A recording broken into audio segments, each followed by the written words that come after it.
from the Cyber Hub bunker and studio, you're tuning in to the Cyber Hub podcast. And now for your host and CISO, James Azar.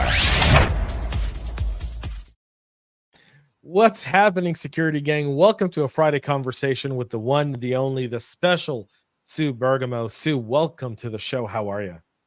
I'm great, James. Thanks for having me today. This is going to be a lot of fun. I can't wait. We're going to be talking about, SEC cybersecurity compliance. But before we do that, for those audience that are tuning in live to our broadcast, thank you for being here this Friday. We appreciate it. Thank you for all of those listening after the live broadcast of the show. For those who don't know Sue, let me give you just a little bit of kind of like a preview of her prestigious career, because it's a prestigious one, y'all. Currently, Sue is self-employed, and like many of us hoping to reach that point at some point or another, she's the CISO and CIO advisor for BTE Partners. Previously, in her previous life, she's carried a lot of roles, from a global technology strategist over at Microsoft to the CIO, CISO at Episerver, to the CISO at Precisely, and your last gig before you joined the independent free world as the VP Global Information Security Officer at Active Campaign. Sue, you've and the list can go on. You've done a lot of different roles, but you've always been an outspoken voice in our industry. So it's great to finally have you on the program. Thank you. I believe it's important to have a voice in this industry, because we have to stick together, and we have to let people know that we have needs. And it doesn't matter if you're male or female, CIOs and CISOs, we have a lot of needs right now in the industry. Yeah, we do, especially when you're looking at inflation, you're looking at all the regulatory requirements that are coming through. I'll just say, I'll preface the show by saying the following. I have yet to meet a regulation that stopped a data breach. Just putting that out there. Just going to let it there. Let it sit. Let it marinate until the end of the show. If you can think of one, let me know, because the new SEC cybersecurity rules give me an uneasy feeling. And I'll tell you why. Because the last few years for me, Sue, have been the years where I think, we used to joke around 5 years ago, 2017, 2018, right? CISO stood for Chief Information Scapegoat Officer, right? Everyone remembers some of the swag of scapegoats on t-shirts that CISOs were at Black Hat and RSA. What do? I'm the scapegoat, right? When everything goes bad, I'm the guy that gets fired. I'm the guy that's thrown under the bus. I'm the person who was responsible for this catastrophic failure. And that's why I get death threats at my home. And if you don't believe me, folks, read Graham Payne's book of Equifax and see exactly what he went through post Equifax breach. The man literally had his address leaked online. He was doxxed, family harassed, and his home tailed. I mean, the cops literally had to call him and tell him to leave his house. And I did a podcast with Graham back in 2019. And you guys, I'll put it in the links. You guys can hear about that. But more recently, Joe Sullivan of Uber, who by the grace of God, wasn't sentenced to any jail time, because the prosecution, meaning his former colleagues at the federal prosecutor office in San Francisco, wanted to put him in jail for, I think, 15 months? Yeah. Right. And now we're seeing Tim Brown, the CISO formerly of SolarWinds, under investigation and under an indictment by the FTC. And so, you kind of look at all of that and you go, regulators are looking for scapegoats. And I think CISOs have, taken that bandwagon. And before, we just get fired, reputation ruined. You'd get a job somewhere else as a deputy or a VP somewhere, and you kind of get to go about your life. But now we're seeing people put on trial, charged, investigated, Gary, reputational harm. And I don't know, looking at this new SEC cybersecurity rules, I think that even adds more pressure on the CISOs. And it's not like the boards have responded by saying, hey, CISO, let's elevate you to protect you. We're going to increase scrutiny on you, but we're not going to give you any sort of control.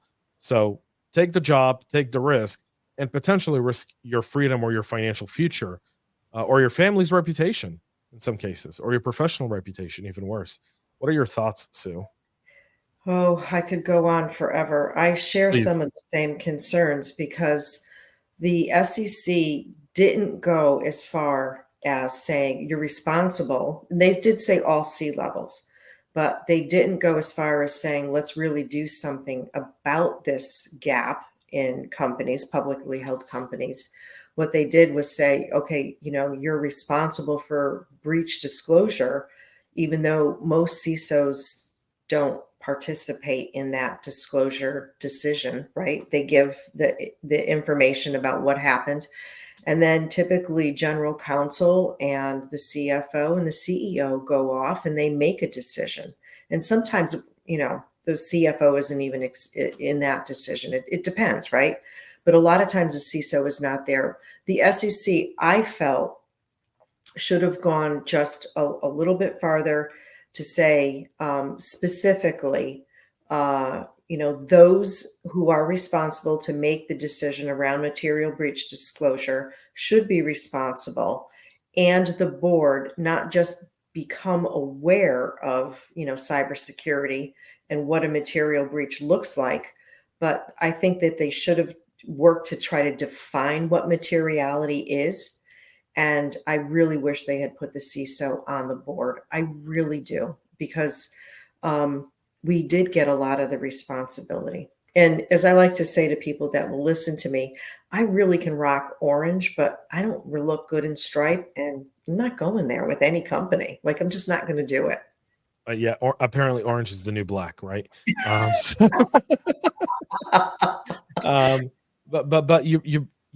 I don't think any of us want to wear orange. I don't think any of us want to go through what Joe Sullivan went through, or what Tim Brown's currently going through. Yeah. Those have to be. Yeah, I know both of those gentlemen, and right. I'm sure. Well, let's take Joe first, right? I don't know him well, but I did meet him, and all I can say is he appeared to be broken. But I'm just going to say it out loud. What that man went through was unconscionable. And being the CISO, that's all he was. He was a technical resource who was in charge of security. I think Joe made a mistake. Personally, I think he had a conflict of interest being the deputy, general counsel and the CISO. Those two don't go together. But at the end of the day, that man stood alone in a courtroom in front of a judge. Now, those that don't understand the story or don't know it, many CISOs, hundreds, wrote to the judge and said, please don't do this. Don't convict him. It's already sending shockwaves through the industry that he's been, charged with 2 felonies, but please don't convict him. Well, go ahead. He was convicted. He just wasn't. He received this. He's a convicted felon. I don't think people understand the fact that Joe Sullivan is a convicted felon. He is. That changes your life. Right. That changes your life. He's lost liberties by doing his job. And he'll never work again. Right. Yeah. Yes. Because he's a convicted felon. Yeah. Exactly. So Joe said he's doing this role that he now has. He's leading a nonprofit. He said he's a volunteer, and he's grateful for it. But I want to give Joe Sullivan a little bit of credit here, because if you've been following him in the things that he's been saying in blogs and articles, he's not shying away from what happened, and he admits that the mistakes were made. But he's also telling CISOs to run towards security, cyber, not run away from it. And I have to tell you, I think he's got a lot of, I don't even know what the word. I just admire him for doing that, even though he's in a really tough situation. And if you look at cybersecurity and the responsibility that we have, we're the ones who are going to make it better, right? We have to continue to work with our executive team to try to get them to understand that the landscape changes constantly.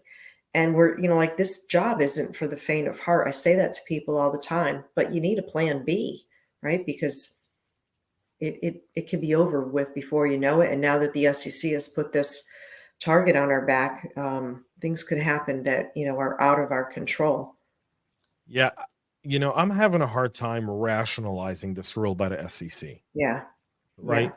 Yeah. This rule, for those who don't know, is really a huge responsibility for CISOs, right? I mean, it really is.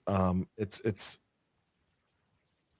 best thing I could say about this rule is it requires so many forms to be filled out, right?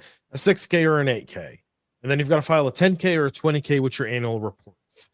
And we just saw Progress move its essentially master company, right? Like owners come out and say, you know what? We don't think the breach really impacted us.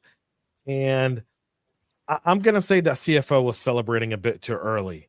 I'd be excited. I'd love to follow up in 6 months and see exactly how the breach impacted their business, because they were attributing growth on Move It in their quarterly earnings this week. Yeah, well, look at LastPass. They just announced a restructuring and reorganization based on, I don't want to put words in their mouth, but it read to me like there was a revenue hit. Of course there was. I was a LastPass customer and I left. Yeah, I stood by him. speech. I stood by him the first time around. I even went on the show and stood by him and said, I'm not leaving him. Everyone goes through a data breach. They're going to come out stronger, and they didn't. Unfortunately, they dropped the ball again, and the second time was first time shame on me, first time shame on you, second time shame on me, and I left. Yeah, I'm curious. Who did you go to? I don't want to give them free publicity, but I did go to OnePass. I did go to OnePass. Right, there's very few other alternatives in the password game, right? There's very few others. I mean, the market is very it's not very saturated in that field. It's ripe for some new technology and innovation. Leave it at that. So to all my CEO startup friends, hear me out, hear me roar. There's hey, Mickey at Transmit Security, why don't you build a password protection device with your biometric technology? I'll take that any day of the week. I'm courting a few. We'll talk after here. So yeah. So but kind of looking in at this SEC, a lot of these different forms, I've said it early on. I've yet to see a data breach, yet to see any sort of regulatory proposal stop a data breach. I think all this does is this actually enables cyber criminals to even blackmail organizations much stronger, because they could say, you've got 4 days to report this. You now know about it. If you don't pay up, we're going to go to the SEC if you miss it by an hour or 2 or 3 or 5. And that's already been done. I mean, we saw that happen late last year to one organization who didn't report that they were under a ransomware attack within the 4 days, and they reported it to the SEC, and the SEC launched an investigation. Of course, they're looking to make an example out of some company. Personally, I actually like the 4-day disclosure rule. And here's why. If you have ever put together a state-by-state understanding of the disclosure rules, they went everywhere from 3 days to 90 days. Right. And Connecticut recently changed their 90 days to 60 days. So at least they were somewhat in line with some of the other states. But as a CISO, you're following the bouncing ball depending on where you're headquartered. And that's not an easy thing to do. So this aligns us more with GDPR, which is 3 days. And to me, that's a little bit easier than just saying, oh, well, gosh, where are we doing business? Where are we headquartered? What are we doing? Like just stop it. So I actually like the 4-day rule. And so I'm going to push back on you there a little bit, because I'll tell you why. Because if you think a data breach notification, and you and I have been through our fair share of incidents, right? You're right. You're kind of chasing the geographical ball. What states are 3 days? Typically, Maine's the first state. That's why whenever you see some sort of data breach come out, the Maine Attorney General is the first one to know, even though it's a state that I think has more snow than people. And my friends from Maine will hate me for that. It is a true statement. But there's Maine there, right? And then the ball kind of goes through. I think the challenge with the SEC rule is it didn't override any of those other reportings. It just added a reporting. It did. And I think that's the problem, right? We didn't eliminate something and streamline the process of reporting. We've added something that has direct and impact to our organization. And the board of directors is going to care more about reporting properly to the SEC than to some state attorney general's office. And what we've done is we've increased the cost of a breach because now we've got to add a law firm that works with our CFO to file this, because this isn't something that can be filed. Well, but you know as well as I do, most companies, even privately based companies, will hire an attorney along with a forensic investigator when a breach occurs. So I didn't see that. I agree with you, it adds, but in my mind, I always solve for the highest level. And so being that this is a federal mandate, I counsel GC 4 days. Like, I don't care if you have a 60-day window, just do 4 days. And if I don't know if you read the recent Microsoft, I think it was the 10K or the 8K. They actually had a nice filing with their last breach, and it didn't say a whole heck of a lot. And I think that's one of the mistakes that CISOs are getting a little bit uptight about. You don't have to disclose every little thing that you're doing. What you do need to do is disclose that there's been a material breach, because I believe wholeheartedly that the SEC knows that there has to be some sort of investigation. And over time, and this is where GC comes in to give you those guidelines, you have to update the SEC on what has happened in that investigation. So if you can comply with those rules, I think most public companies will be okay. But yes, the SEC is looking to make an example out of a company. Unfortunately, I'm hoping it's not Tim Brown, but it could be. And I don't know if you had a chance to read the court filing. So I'm that weird person who actually does that. And they're saying that Tim signed documentation that said they were compliant against, their certification and their cybersecurity program, and that wasn't true. And that's where they're getting him. They're not saying, oh, it's not just that you did. They're not. So like you, I am weird. I read it, not the whole thing. What I ended up doing is uploading it to ChatGPT and said, give me a good summary.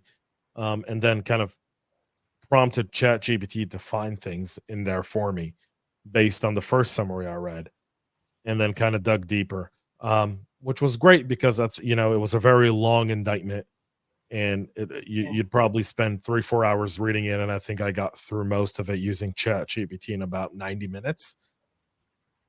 So I'll tell you where they're getting Tim Brown on. I think, my personal opinion, based on what I saw and read, they're getting him based on a bunch of Slack conversations between internal employees that he's not a part of. So it's employees going saying, I just got out of a meeting and we were asked about this. Now we said, kind of, we explained the risk, but then they just kind of brushed it off. Well, that's up to interpretation. Was it brushed off? Was the risk that the employee brought not a risk that an executive thought was worthy of being a top priority because of the company business priorities at the time? There are decisions that factor into that I think aren't necessarily up to an interpretation of Slack gossip between security people on your team. And this is where I have issues, right? So I know that you're absolutely correct. There were the mention of Slack messages in the SEC filing. But you know as well as I do that when a breach occurs, you're kind of keeping things close to the vest. And I'm not saying that you're not disclosing, but it's a needs to know basis, especially as that investigation is ongoing. You're not out there blabbing to the world, that your security program had a hole in it, or, some lonely little financial analyst got taken advantage of and clicked the link, right? So you have to keep things close to the vest as a CISO. General counsel's usually in the background saying you can only disclose X. This is all we're going to allow, because then there's litigation that may or may not occur based on customers, employees, whatever, right, in the industry. So we're paid to be hush hush, and this is where I said before, I really think that the SEC should have understood or detailed out what material materiality really intense. Because if they're looking at a bunch of Slack messages, honestly, that's ridiculous, right? People can make up stuff all day long because it's a rumor in the grapevine, and that it may or may not pertain to what's actually happened in that incident. So that's why I said to you, they're looking to make an example. They don't have any real guidelines, and I think it's going to be unfortunate for the CISOs that undergo breaches. I hate to say this out loud, but I really firmly believe that somebody's going to go to jail, and I hope I'm wrong, but I think it will be in 2024. Someone's going to go to jail, and a bunch of cyber criminals that aren't going to get paid a ransom are going to short a company's stock. Yeah. Before launching an attack. Yep. And they're going to walk away with a ton of money doing so, because that's all they've done is they've essentially created a preemptive, all right, we've got access to company X's network, start putting in put orders on the stock. And the moment we launched a ransomware and their systems go offline, we know stock's going to go down 5, 6, 7, 8, 10%, whatever the case may be. Put into put orders, walk away with a bunch of cash, ask them for ransom, pretend to drive a hard bargain. But if you don't get paid, you don't care because you just made a ton of money shorting that company's stock. And I think we've seen that happen before. We have. And I think that the audience needs to understand that that's what these cyber criminals are doing. They're not just out there to make our lives miserable. They're making money. And that's their intention. Yeah, and they're making money in a way that I think most people go, well, what if they don't get paid a bunch of ransoms? Well, it doesn't necessarily do anything, because most insurance companies will pay a ransom to a company. It's not illegal to pay a ransom to ransomware operators. And in fact, some companies will pay some sort of ransom to retrieve some data that they couldn't retrieve on their own. They'll say, all right, we're not going to pay you what you're asking us, but we'll give you $2 million to get the last 3 weeks worth of data decrypted. It's a backdoor deal that's done through crypto. That's done through a party that they engage with to run these negotiations. And that's that.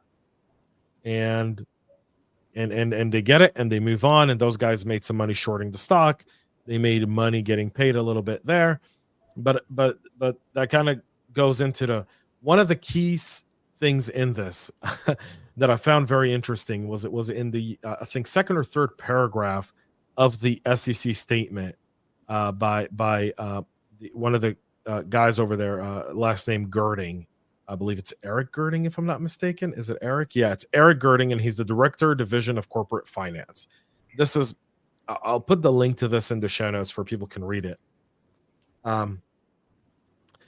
They're not trying to the commission is not seeking to prescribe particular cybersecurity defenses, practices, technologies, risk management, governance, or strategy. Companies have the flexibility to decide how to address those risks or threats based on their own particular facts and circumstances. Yep. So what you're essentially saying is you're throwing out the liability on the CISO. You're not prescribing anything to help protect that person. Nope. And you're letting the board of directors run amok of the process, realizing that, hey, yeah, he may have to do some time in jail. We'll pay him out, but it is what it is. Which is unfortunate because, again, why didn't the SEC say all companies, no matter what size you are, must take precautions to protect your environment from cyber criminals? That would make our lives a lot easy. We know it's never going to happen. And, I think they just sort of skirted around the issue and then laid a finger to blame, unfortunately, on us. In the time we have left, I'd kind of like to ask you a question. Do you think it's worthy to advocate for a change to the rules? Meaning you've got to have someone in the board of directors that has a cybersecurity expertise that can oversee this and kind of sign off on the cybersecurity risks the organizations are taking as part of this rule. Like that should at least, even if you don't put the CISO on the board, you've got to at least make sure that the board of the directors has someone who has some sort of cybersecurity expertise that also has got some skin in the game. Well, unless you're well, I shouldn't say this, not generally speaking, but just because you're working for a public company or some sort of financial investment firm that falls under this SEC disclosure rule doesn't mean that the CISO actually reports into the board, or has monthly or quarterly reporting. It doesn't mean that they're there. So we could ask for, guidelines and changes to the ruling. I doubt highly that's going to happen. But I do know a lot of attorneys and general counsels, and I've posed this question to them.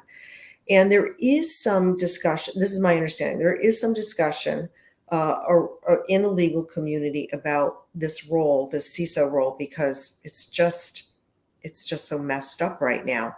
And we do have a target on our back. And there are a lot of us leaving our roles because we're not going to be liable for a company, especially if they don't have a good security program or won't allow us to put one in. So my understanding is that some of the conversation is the reporting structure. I know we all want to report to the CEO and the board. I doubt highly personally that it's ever going to happen. But the conversation is that where does it go? Because we all know the CIO and the CTO don't really want us in their shops because they have other things to do, and we're just making their lives harder by saying, but you have a gap. And it looks like potentially there could be a reporting relationship into legal, into general counsel, or to some high level risk, reporting. So it should be interesting to see where this is all going to come out. I do wish that the SEC would change the ruling. I don't think it goes far enough, and I think it's too loose and undefined. And it really, really makes us worry about the personal liability. And this is one of the greatest roles that anyone can ever have. I've been a CIO and a CISO for many years. I love this role. I get to not only defend against cyber criminals, but I get to protect a whole bunch of people called employees and customers. Like, it doesn't get any better for me than that. But again, I'm not going to put my personal or my family's, resources. I'm just not going to do that for any company. I don't care how good they are. Yeah, there's no upside to do that. Unless we can work to educate the executive team, make friends, have good business relations, and get them to understand that investment, and it's very serious business, but they have to invest in the area. Yeah, I mean, my hope with the SEC was that they would utilize CISA and go, hey, CISA, here's a reporting thing we want to do. And CISA would have been like, you know what we should do is we should all go to Congress and say, you have to report to CISA every breach. We'll report it to the SEC, FTC, state attorney offices.